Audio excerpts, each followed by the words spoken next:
Hi കൂട്ടുകാർ, അസ്സലാമു അലൈക്കും വറഹ്മത്തുള്ളാഹി തആല വബറകാതുഹു. ഇന്ന് 4ാം ക്ലാസ്സിൻ്റെ അദ്ദറസു സാബിർ 7ാമത്തെ പാഠഭാഗത്തിൻ്റെ റിവിഷനുമായിട്ടാണ് വന്നിരിക്കുന്നത്. നമുക്ക് പാഠത്തിലേക്ക് കടക്കാം. ബിസ്മില്ലാഹിർ റഹ്മാനിർ റഹീം. അപ്പോൾ നമ്മൾ ഇന്ന് എടുക്കാൻ പോകുന്ന ചാപ്റ്റർ ഏതാണ്? അദ്ദറസു സാബിർ 7ാമത്തെ ചാപ്റ്ററാണ് നമ്മൾ ഇന്ന് എടുക്കുന്നത്. എന്താണ്? യൗമുൽ ഫുർഖാൻ എന്ന് പറഞ്ഞാൽ എന്താണ്? ബദർ ദിനത്തെ പറ്റിയിട്ടാണ്. എന്നാണ് ബദർ ദിനം എന്നറിയോ? ബദർ യുദ്ധം നടന്ന ദിവസമാണ് ബദർ ദിനം എന്ന് പറയുന്നത്. മനസ്സിലായില്ല? ബദറിൽ പങ്കെടുത്തവർക്ക് എന്താ പറയാ? ബദരീങ്ങൾ. ബദറിൽ പങ്കെടുത്തവർ ബദരീങ്ങൾ. അപ്പം ബദർ യുദ്ധത്തെ കുറിച്ചിട്ടാണ് ഇത് പറയുന്നത്. അപ്പം ഫസ്റ്റ് ഒരു പാട്ടാണ്. ബദറിൽ ഹുദായാസീനും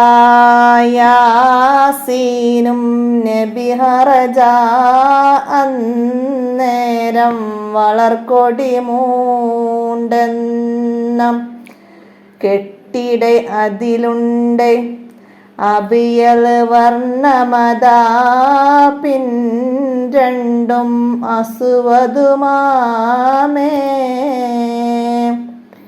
ബദർ ദിന പരിപാടിയിൽ ഉസ്താദ് പ്രഭാഷണം ആരംഭിച്ചു. അല്ലാഹുവേ, ഈ ചെറു സംഘം നശിക്കുകയാണെങ്കിൽ ഭൂമുഖത്ത് നിന്നെ ആരാധിക്കാൻ ആരുമുണ്ടാവുകയില്ല. ബദറിലെ പന്തലിൽ വെച്ച് നബി സല്ലല്ലാഹു അലൈഹി വസല്ലമ റബ്ബിലേക്ക് കൈ ഉയർത്തി പ്രാർത്ഥിച്ചു. എന്താണ് ബദറിലെ പന്തലിൽ വെച്ച് നബി സല്ലല്ലാഹു അലൈഹി വസല്ലമ പ്രാർത്ഥിച്ചത്? എന്താണ്?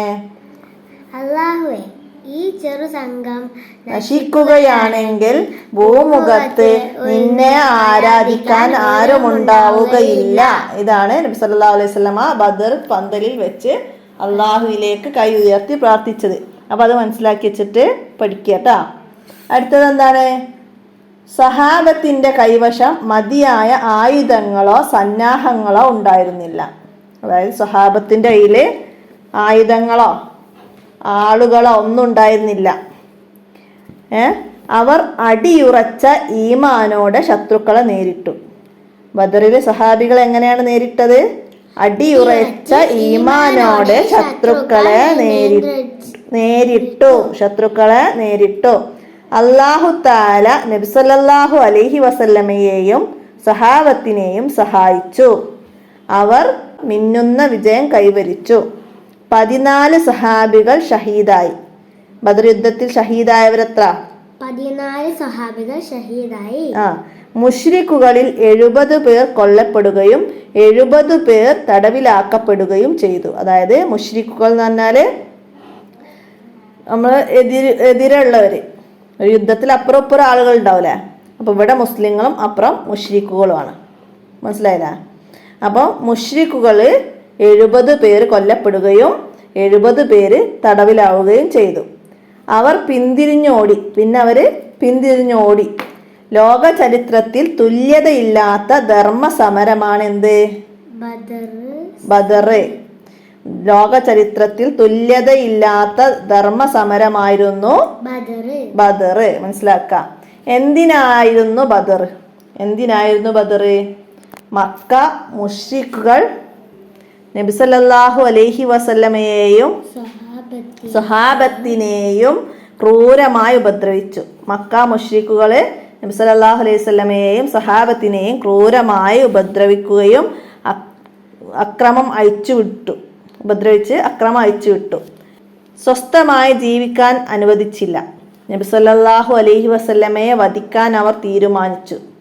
അവസാനം നബി സല്ലല്ലാഹു അലൈഹി വസല്ലമയും സഹാബത്തും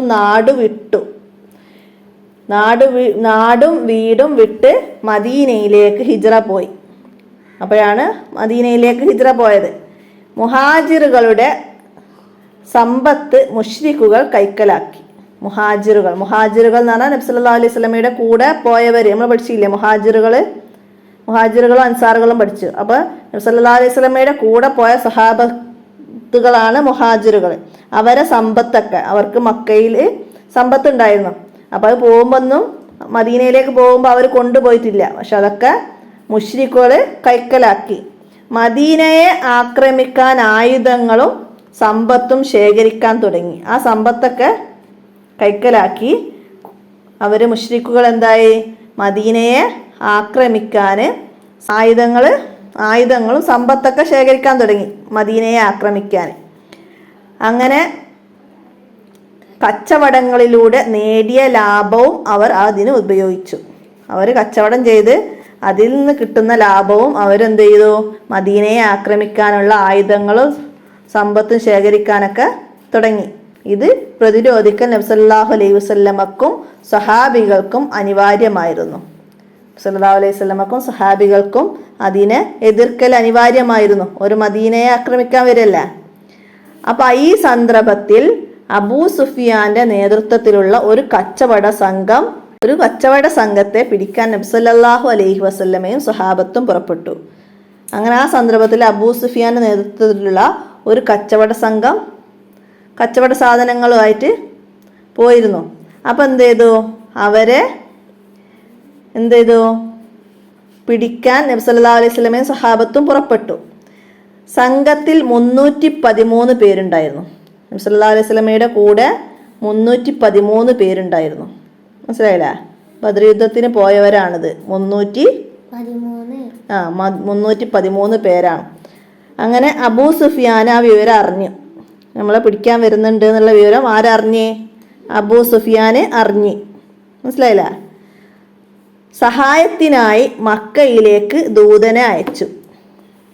അങ്ങനെ സഹായിക്കാൻ വേണ്ടിയിട്ട് അബൂ സുഫിയാൻ മക്കയിലുള്ള ബാക്കി മുശ്രിക്കുകളില്ല, അവരിലേക്ക് സഹായത്തിനായിട്ടൊരു ദൂതനെ അയച്ച്. അബൂജഹലിന്റെ നേതൃത്വത്തിൽ സർവായുധ സജ്ജരായ 1000ഓളം യോദ്ധാക്കളുള്ള ഒരു സൈന്യം പുറപ്പെട്ടു. അങ്ങനെ അവിടുന്ന് അബൂജഹലിന്റെ നേതൃത്വത്തിൽ അബൂ സുഫിയാന്റെ കച്ചവട സംഘത്തെയാണ് ആദ്യം തടഞ്ഞത്.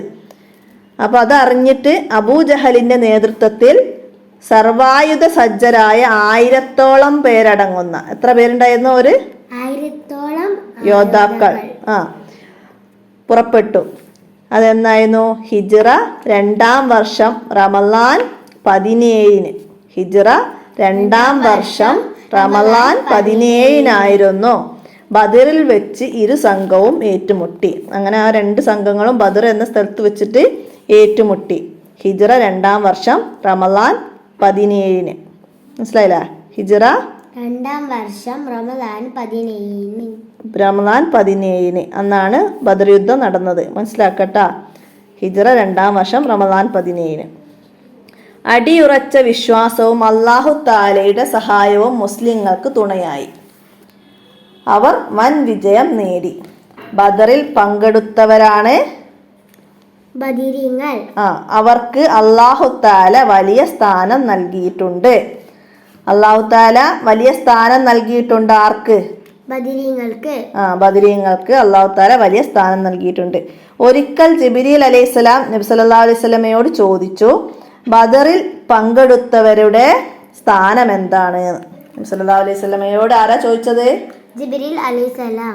ജിബ്രീൽ അലൈഹിസ്സലാം ചോദിച്ചു, ബദറിൽ പങ്കെടുത്തവരുടെ സ്ഥാനം എന്താണ്? അപ്പൊ നബി സല്ലല്ലാഹു അലൈഹി വസല്ലമ പറഞ്ഞു, അവർ മുസ്ലിങ്ങളിൽ ഏറ്റവും ശ്രേഷ്ഠരാണ്. അവര് മുസ്ലിങ്ങളിൽ ഏറ്റവും ശ്രേഷ്ഠരാണ്. അപ്പൊ മുസ്ലിങ്ങളിൽ ഏറ്റവും ശ്രേഷ്ഠരാണ് ആര്? ബദരീങ്ങൾ. മുസ്ലിങ്ങളിൽ ഏറ്റവും ശ്രേഷ്ഠ ബദരീങ്ങളാണ്. അതുകൊണ്ട് അവരുടെ പേരുകൾ എഴുതി നാം ബർക്കത്തെടുക്കുന്നു. ബദരീങ്ങളുടെ പേരുകൾ എഴുതിയിട്ട് നാം ബർക്കത്തെടുക്കുന്നു. അവരെ തവസ്സുലാക്കി നാം ദുആ ചെയ്യുന്നു. മനസ്സിലായില്ലേ? അപ്പൊ ബദരീങ്ങളുടെ പേരുകൾ കൊണ്ട് നമ്മൾ എന്തൊക്കെ ചെയ്യുന്നു? ബർക്കത്തെടുക്കുന്നു. അത് എഴുതിയിട്ട് ബർക്കത്തെടുക്കുന്നു. അവരെ തവസ്സുലാക്കിയിട്ട് ദുആ ചെയ്യുന്നു. തവസ്സൽനാ ബിബിസ്മില്ലാ വബിൽ ഹാദി റസൂലില്ലാ വകുല്ലി മുജാഹിദില്ലാ വാഹിലിൽ ബദീരിയാ അല്ലാഹ്. എല്ലാവരും ജവാബ് ചൊല്ലി. എന്താണ്? സ്വലാത്തുല്ലാ സലാമുല്ലാ അലാ ത്വാഹ റസൂലില്ലാ സ്വലാത്തുല്ലാ സലാമുല്ലാ അലാ യാസീൻ ഹബീബില്ലാ ബദരീങ്ങളുടെ ബർക്കത്ത് കൊണ്ട് അല്ലാഹു തആല നമ്മെ ഇരു ലോകത്തും വിജയിപ്പിക്കട്ടെ. മഗ്രിബ് അദാൻ കേട്ടപ്പോൾ എല്ലാവരും നോമ്പ് തുറന്നു തവറുക്കിന്റെ ഭക്ഷണം കഴിച്ചു. എന്താണ് തവറുക്കിന്റെ ഭക്ഷണം എന്ന് പറഞ്ഞാല്? തവറുക്ക് എന്ന് പറഞ്ഞാൽ ബർക്കത്ത് എടുക്കൽ എന്നാണ്. ബർക്കത്തിന്റെ ഭക്ഷണം, അതായത് നോമ്പ് തുറക്കുമ്പോഴുള്ള ഭക്ഷണം ഉണ്ടല്ലോ, അത് കാരക്കും വെള്ളമൊക്കെ ഇല്ലേ, അത് തവറുക്കിന്റെ ഭക്ഷണം എന്നാണ്, ബർക്കത്തിന്റെ ഭക്ഷണമാണ്. അപ്പൊ മനസ്സിലായി. വലക്കത് നസറക്കുമുല്ലാഹു ബിബദരി, നിശ്ചയം ബദറിൽ നാം നിങ്ങളെ സഹായിച്ചിട്ടുണ്ട്. നിശ്ചയം ബദറിൽ നാം നിങ്ങളെ സഹായിച്ചിട്ടുണ്ട്. അപ്പൊ വലക്കത് നസറക്കും ഡാഷ്, വലക്കത് നസറക്കുമുല്ലാഹു ബിബദരി, ബദരി. അപ്പൊ ഞാൻ പാഠം വായിച്ചതിന് കുറച്ച് ചോദ്യം ചോദിക്കാം. ബദർ യുദ്ധം നടന്നതെന്ന്? ഹിജറയുടെ 2-ാം വർഷം റമദാൻ 17 ബദറിൽ വെച്ച് ഒരു സംഘവും വേണ്ട, ബദറിൽ വെച്ചാണ് ബദർ യുദ്ധം നടന്നത്, അത്ര മതി. 2-ാം വർഷം റമദാൻ 17 ബദർ യുദ്ധം നടന്നു. അടുത്തത്, ബദർ യുദ്ധത്തിൽ എത്ര മുസ്ലിമുകളാണ് ഉണ്ടായിരുന്നത്? എത്രയാണ്? 313 പേരുണ്ടായിരുന്നു. മുസ്ലിമുകൾ 313 പേരുണ്ടായിരുന്നു. മുസ്ലിമുകളുടെ നേതാവ് ആരായിരുന്നു? നബി സല്ലല്ലാഹു അലൈഹി വസല്ലം. മുശ്രിക്കുകളുടെ നേതാവ് അബൂജഹൽ. മുശ്രിക്കുകൾ എത്ര പേരുണ്ടായിരുന്നു? 1000-ഓളം യോദ്ധാക്കൾ ഉണ്ടായിരുന്നു അവര്. മുസ്ലിമുകളിൽ എത്ര പേരാണ് ഷഹീദായത്? 14 സഹാബികൾ. 14 സഹാബികൾ ഷഹീദായി. എന്നാൽ മുശ്രിക്കുകളിലോ? 70 പേര് കൊല്ലപ്പെട്ടുകയും 70 പേര് തടവിലാവുകയും ചെയ്തു. അതെ, 70 പേര് കൊല്ലപ്പെടുകയും 70 പേര് തടവിലാക്കുകയും ചെയ്തു. ലോക ചരിത്രത്തിൽ തുല്യതയില്ലാത്ത ധർമ്മസമരമായിരുന്നു ഏത്? ബദർ യുദ്ധം. ലോക ചരിത്രത്തിൽ തുല്യതയില്ലാത്ത യുദ്ധമായിരുന്നു ബദർ യുദ്ധം. ബദരീങ്ങൾക്ക് എത്രമാത്രം ശ്രേഷ്ഠതയുണ്ട്? ബദരീങ്ങൾക്ക് എത്രമാത്രം ശ്രേഷ്ഠതയുണ്ട്? അവർ മുസ്ലിമുകളിൽ ഏറ്റവും ശ്രേഷ്ഠരാണ്. അവർ മുസ്ലിമുകളിൽ ഏറ്റവും ശ്രേഷ്ഠരാണ്. ബദരീങ്ങൾക്ക് എത്രമാത്രം ശ്രേഷ്ഠതയുണ്ടെന്ന് വെച്ചാൽ അവർ മുസ്ലിമുകളിൽ ഏറ്റവും ശ്രേഷ്ഠരാണ്. മനസ്സിലായില്ലേ? ബദർ വിജയിക്കാൻ കാരണം എന്താണ്? അടിയുറച്ച വിശ്വാസം, അല്ലാഹു തആലയുടെ സഹായവും മുസ്ലിമുകൾക്കും തുണയായി.